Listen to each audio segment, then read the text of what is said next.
Wait for the moment. Just hold on. It's coming. In 3, 2, that moment right there. I know it looks like just a handshake, but actually it's way more than that. Our national security is on the line. I'm going to tell you about that in a second. But first, I want you to understand this handshake between President Biden and Chinese President Xi Jinping this afternoon in Northern California at the APEC summit was highly choreographed. It was planned down to the minute detail. Now, that doesn't mean it wasn't super important, because it was.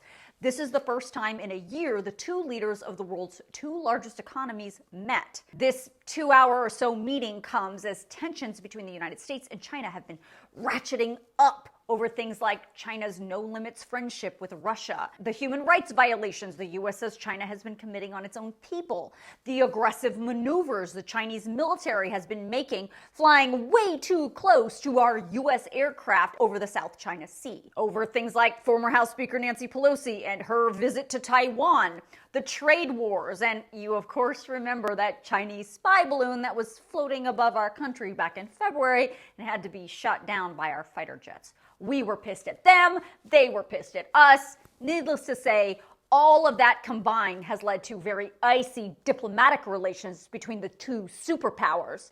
And even scarier, China's military cut off communication completely with the U.S. military, which is extremely dangerous to our national security and can lead to miscommunications with deadly consequences.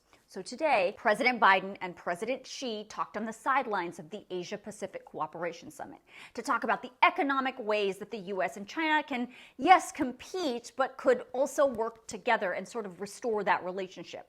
In the past, the U.S. and China have been able to work together on climate issues, but the U.S. and China are also hoping to start the conversation about AI regulations and even cancer research. Now, no one is expecting Biden and Xi to come out of this summit and be like BFFs. You know what I mean?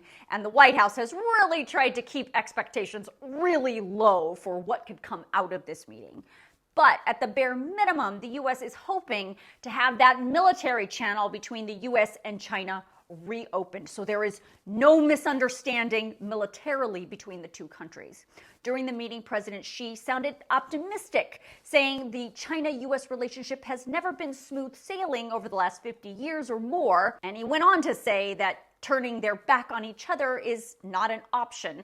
As long as the two countries respect each other, coexist in peace, they will be fully capable of rising above the differences. Xi ended by saying, planet Earth is big enough for the two countries to succeed.